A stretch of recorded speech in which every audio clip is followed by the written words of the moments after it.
Oh, right, I haven't done Freedom Planet 2 yet, so I don't actually have a comparison to mimic the first unboxing. Hi guys, welcome back, Scatlink here, and we're up for another unboxing. Freedom Planet 2 Collector's Edition, whatever the name is, I forget what it was when I ordered it, but fun fact, Switch 2 just came out about a week ago, and a day before it was about to drop, I got a message on my phone saying that my pre-order for the collector's edition of Freedom Planet 2 from Limited Run Games. I know Limited Run Games is a kind of a hot topic in terms of what they're doing when it comes to third-party published non-limited edition run games. Being keycards, they're terrible-ish customer service. I haven't had many problems. Shadow Man took a little bit of a while. I've talked about that before. We're not going to dwell on that anymore. But I did get this one because, ironically enough, they did one for the first Freedom Planet game, but I'd foregone getting that because I have the one from IndieBox, which I got off eBay after it's running, and this was the 242nd one, which I showed an unboxing of all the gubbins on here, which you can see in the card in the corner as I point in the wrong direction. But I do want to make mention as the fact that at some point when I ordered something else as a bit of an extra little tidbit, I did actually manage to pick up a case of the Switch physical version, but I don't have it physically because I already had it downloaded on my Switch, not realizing they were going to do a, because I didn't want the physical version only. I would like to have a collector's box, but I had this one and it was better.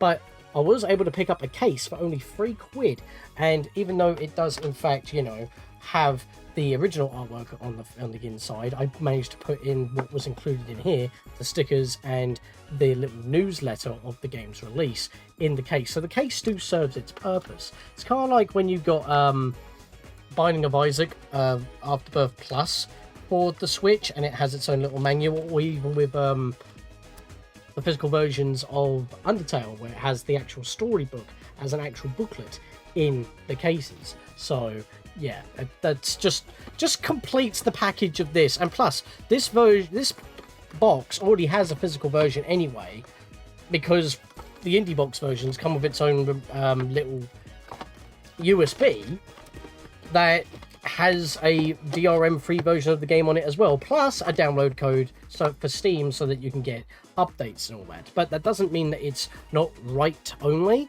because if you actually had an updated version of the game DRM-free from, say, GOG, you could replace the original game on the device, and because it gives you a code to have it on Steam, you don't, I forgot to put that away, you don't need to actually keep it as a memory stick solely for the game. It will just be like a fancy USB card with Freedom Planet logos on it. So that's a thing. I am struggling to put this pouch away that holds the Kingdom Stone, but ironically enough, that doesn't exist anymore, does it? Because that's Freedom Planet 2. So I have the box right here, and this time I actually have a box, and I've got to be careful what I do show, but it does have limited run on the actual box there. So let's open that up real quickly, because this is what we are here for today. There we go. So let's pop this open. Now, I feel like this box is way too big for what it's supposed to be. It's got a lot of stuffing in there. But I will admit, when I got the message saying it was being delivered, it only turned up in about 5 days. And considering what's going on in the US right now, that's very surprising. And thankfully, no price increases happened during all the tariff wars going on because of what's happening in the US, which is very thankful. So I didn't exactly get additional charge, and custom charges are now included within when you're buying stuff online. Thank God, because that was a big pet peeve of mine. This is the box. That is a bigger box than I thought it was. Wow. Let's get a size comparison of the IndieBox version of Freedom Planet 1, because obviously I don't have the collector's box of Freedom Planet 2, as I mentioned already. That's a big box. In fact, it's like a big cassette box, and I thought that was going to be smaller, like an actual cassette box. If you don't know what I mean by cassette box, videotapes. For anyone who knows about the Sega Mega Drive, or in the US Sega Genesis, the games, the cartridges came in certain cases like this, but obviously not this bloody big. This is PC collector box design sort of thing, but obviously you have the Nintendo Switch box on the box. Box on the box, because it's Switch. If you got the PS4 version, I think there was, then there's no logo on there at all. It's just because it has to be Switch. It's like the reason why I didn't want to like pick up another collector's edition of the Switch version of Undertale, because one, I already had the collector's edition for PS4 when it first came out, then the Switch version came out and I wanted it portably and physically, so I got that, and then it came out on Xbox, which I don't have an Xbox One, so I had to stream that through Xbox Game Pass. Again, I'm talking about other unboxings that will appear in the card in the corner down here, as well as in the description, or below in the description below. So where are my skitters? Because why would you get a collector's edition with the game inside if I'm not going to open it up? That's a thing I want to make mention, though, since I did mention the thing about game card keys and all that. Most indie devs will probably prioritize releasing their games on Switch 1 anyway, not only because that they'll be able to actually have the cheaper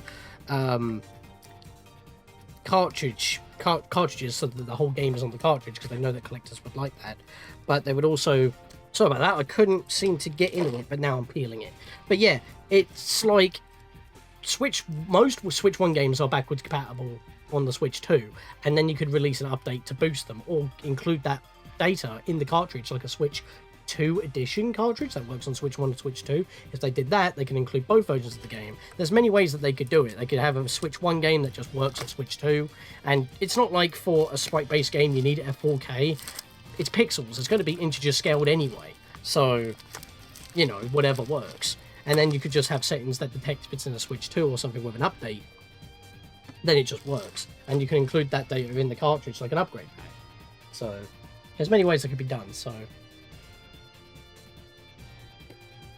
wow, it does actually feel like an old classic PC game box, but before you get the CD case, like not like a PlayStation case, but something similar to when you get your CDs, like PlayStation sort of thing, like this. You would get, yeah, I know, Shaggy Hot Shot, one of the originals, but you know, your CD games would come in cases like these, in small cases, and obviously the normal DVD cases later on, but they would come in big boxes like this with the manual and the receipt and everything like that. But yeah, and it's also like felt. Look at that. Now, honestly, that is a case that is premium. Like, that's premium feeling. And in fact, we haven't even had a proper look at the back of the box here, so it is basically just a big Switch kind of box design. And it also looks a little bit better printed, because I will admit, for the box of the IndieBox game, it looks a bit blurry in comparison. You probably can't tell in the pictures here, but it is kind of its own PC style. But obviously this is the Switch version, so they're going to do it like that, because obviously this was the PC version. As I said, it came on a USB as well as a download code for Steam. So we have a poster first and foremost, so we'll unfold that. That is the original artwork of the game right there. So that's the artwork we all know and love. But then you have the full body shot of Murga, the main villain. That's pretty badass, actually. I do have a little bit more room, but obviously I still have some other posters I can't pin up, so I'll keep that in here for now. I mean, I still have the Shadow Man posters in the box that's up there, as well as that Time poster, everything like that. But obviously I've got Zelda and Undertale already. I need more room space, but that's over here, not there. So underneath the poster, as you can see what's in here right now, we have face pins. We also have the soundtrack. As I see, I mean, I just said, like, you know, CD cases with that Shaggy Hot Shot. Didn't even need to do that, because the soundtrack is in. Now, hopefully these aren't DVD ones like it was with the IndieBox ones, because they don't work in car stereos, which is a bit of a weird one. But hopefully these are. Is this sealed? This is sealed as well. Well, there you go. You got the entire soundtrack right there, effectively. So I kind of want to open this up as well, because there might be some artwork on the discs, and we've seen all the other ones. I mean, it's an unboxing, I probably have to. I just don't want to damage it when I'm trying to get into it, because is there like not a little peeling piece of cellophane like we get with Nintendo games? Which, speaking of which, that's in the box. It's underneath the thing. Seriously, I like this felt kind of design. It really feels like a big Sega Mega Drive game, which kind of is the inspiration, because the first game was kind of originally a kind of fan game based off of Sonic, and then it evolved into its own IP. So let me get into this real quick without trying to damage it. Alright, so what I did was I took my scissors and went down the ridge where it opens up so that I can peel it open. There we go. If you're not going to use the stuff, then why would you buy them? I don't keep it completely for the monetary value, but I do like to have certain collections, and I like to have my soundtracks physical as well, which is a dying art. Let's have a look in there. You have to open them up very carefully. Oh, well, we do have the usual artwork that we have right there. That's quite nice. Disc 1, I don't know where disc 2 is. That underneath? Or was it a dual open? Oh, no, wait, no, hang on a minute. It folds open like that. Wait, is it supposed to go like that? Oh, okay, yep, it's double hinged. There we go, there's the second disc. And using the official artwork once again, and not like the kind of like beta or fan designs that the IndieBox ones used. But yeah, that disc is not straight, so I'd like to put that back where it is. Thing is, though, I'm looking at these. Those DVD? Those CD? Can't tell, but the IndieBox ones were a lot more orange, so that might have something to do with it. But yeah, I don't think that folds out. That's just artwork for it, so I'm still happy about that. I like opening up stuff that has all this stuff. Now, my biggest question,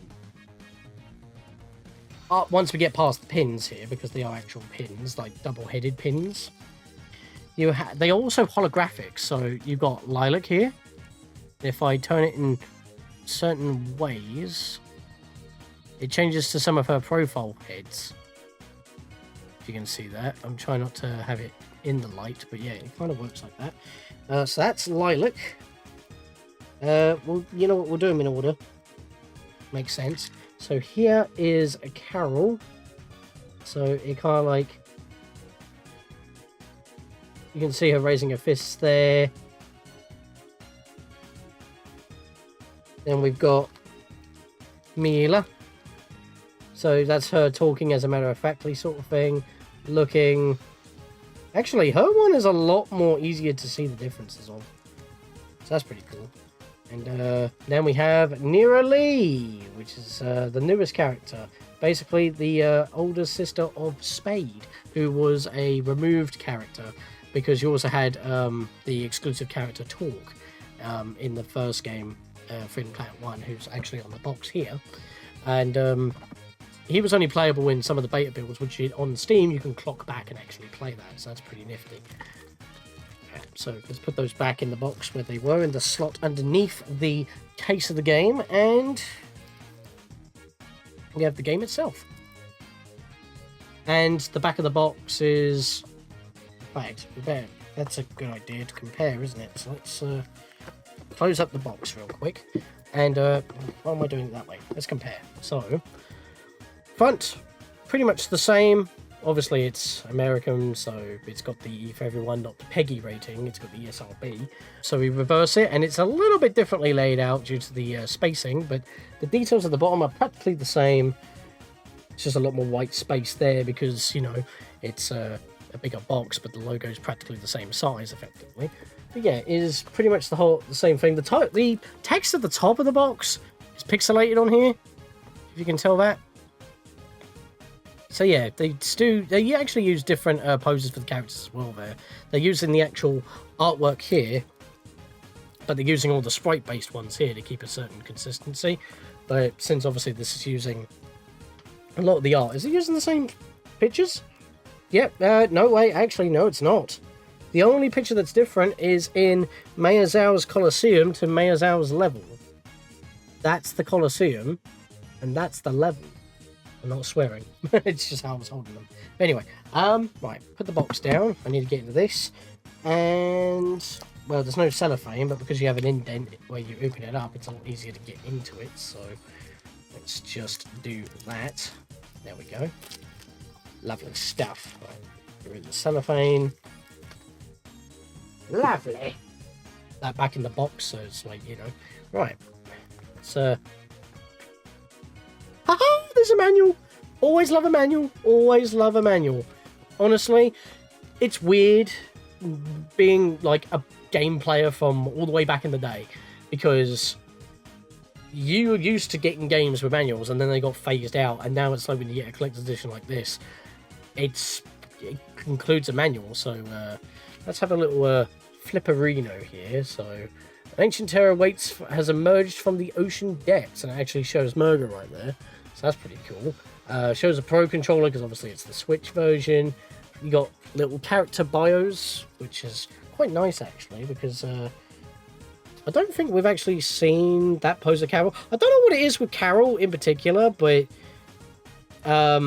she tends to always get some of the unusual poses that you just don't see in normal artwork. Like, even on the thumbnail for my first Freedom Planet playthrough, that pose of Carol is very hard to find, and it's not in high definition either. It's very odd. Then you got, like, the supporting characters there. Oh, I'm covering one, which is the bird with wah. It's literally just wah. Sorry for the autofocus. This camera doesn't like it in OBS for some reason. We got other supporting characters, which are like the more important ones. Not related, mostly. And oh, it is lit. This isn't really an instruction manual. It's mainly just a little character bio for all characters. Although, I will admit, one of those characters on that page, I didn't realise as a spoiler, but, well, I guess not, because of other things, but, yeah, this is mainly just blurb, basic controls, and then all the characters, so, I mean, it's do something, I mean, at least it tells you what buttons do what, that's all you really need to know. Although I will admit that it's like a full box manual in here, like it would be for a Nintendo 64 or Super Nintendo game. I guess you could say Mega Drive as well, so, or Genesis, but that manual was big, and it's kind of the same thing for A Hat in Time. That was designed like a Nintendo 64 manual. But obviously that's down form fitted to put in there. If it's the PS4 version, it may be a slightly bigger manual to fit in the case. But, of course, we have the Switch game, which I do not have a digital version on the Switch, and even though that's a thing, actually, this should be fine on Switch 2, so it's kind of funny, actually, because, like, with Freedom Planet 2 in particular, I used that as my test for when I got my Steam Deck. So I think we should hop onto the Switch 2 and see how it runs. Well, that booted up immediately. What version are we on? Version 1.2.8R. So that's not actually, that's not been updated. That's just what's on the cartridge already. And it is available to be viewed on Switch too, so that must mean it actually runs. It says it's supported. You can apparently get a bundle. I didn't realise the bundle existed for the digital versions. And it's apparently on slight offer. Interesting. It's going to ask me if I need to update it, so I'm going to check. It's the latest version, so there's no latest update to download. That's just on the cartridge. I popped that in immediately. No updates for Switch 2 specific, no updates in general. That's just what's on the cartridge. Let's go. I'm just going to play the first level again, I guess. It seems to be a running thing with this game. I keep using it as a test bed for some reason, footage-wise. And by the way, I can only do 1080p 60 because that's what all my displays use as well as my capture device. Plus, it's still the standard. And it's a sprite game. You don't need to really have it too high. Just clear enough. Exceed. Marvellous! Yeah, Marvellous helped with this, both the console ports of this game. Although there is a lot of logos. Which I will admit is a bit much.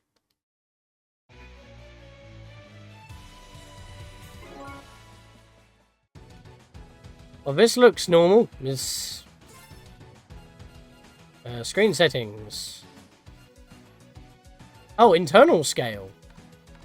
Well, that's kind of cool. Like, you can have that on console. Filter? Oh, it's to soften the jaggies. So we don't really want that. Background motion. Yeah, I mean, obviously we'll leave that one. Alright, so there's nothing else really. Yeah, let's just start the game then. And we'll just go hop in a Lilac once again.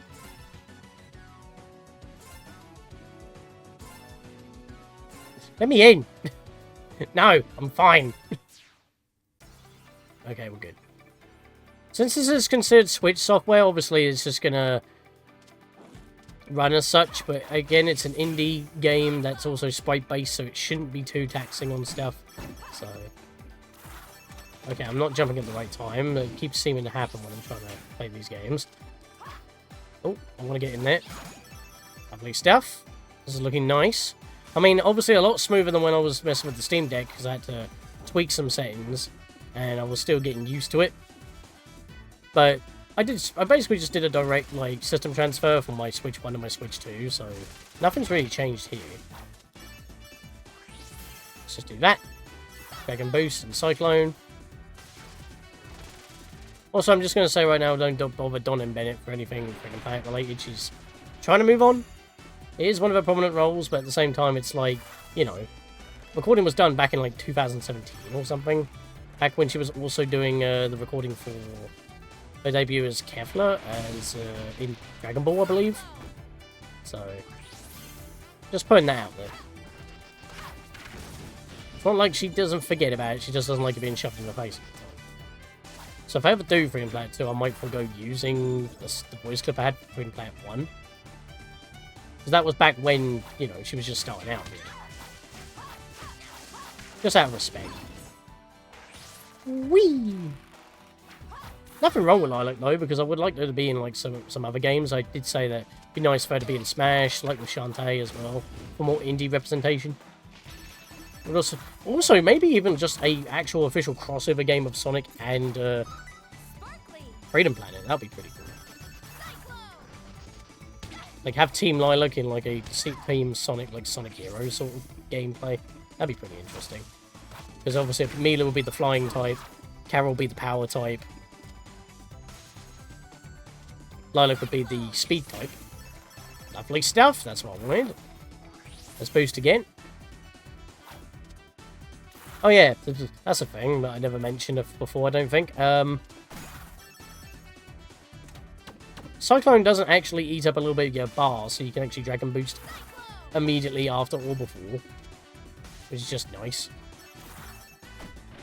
I'm not the best at this game, as I've said with the previous game before, but obviously I'm a lot more used to the previous game than this one. Because even though this game does look better, and probably plays better, I'm used to the first game, because I've played it so many more times. It's also easier to go back to. This game can get really difficult. Not that the first game was difficult, but in certain points, like Neera, or, well, the final boss. But in this game, oh, so many bosses can be tough. Some platforming segments can just be tough and annoying. Some levels go on for a while. But it's also a bigger game because you have a map screen. With some episodic format kind of like break it, like mini arcs and story and stuff like that. Right, we're almost done. Boost over here. Whee! Yeah, I'm just having fun. But yeah, in terms of backward compatibility with the Switch 2, not seeing a problem, but I could also assume that the reason why the pre-order didn't actually get released until soon after the Switch 2's launch is because that they were making sure it was actually compatible on Switch 2. So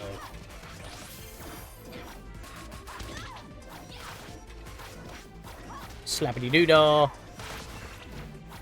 Right, we'll dodge.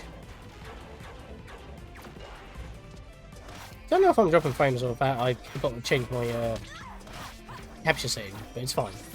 We're almost done. One more health bar to go. I didn't get hit there. Oh yeah, I forgot that there was a bloody dodge mechanic. It's fine. We win. And I win with a Dragon Boost. Let's go.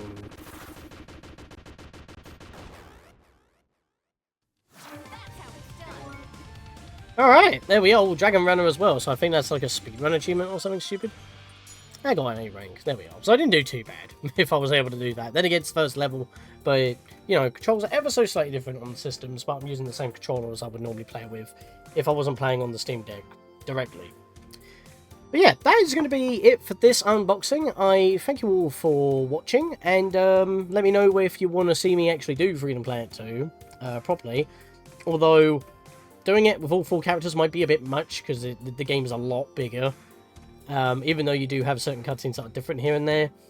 Maybe I'll do certain arcs of certain characters, so I'll play through all 4 stories at once, sort of thing. Maybe. It's an idea. I'll have to think about how I want to structure it. But yeah, that is the limited run collector's edition of Freedom Planet 2 unboxing. As I said, below or in the corner, you can check out my IndieBox unboxing of Freedom Planet 1, Undertale, even Shadow Man, because I mentioned that. And Shadow Man was a limited run unboxing. At the time was the Yeti, I think it is. So, from different publishers and providers. But yeah, see you guys next time for whatever unboxing we do next. See you guys then.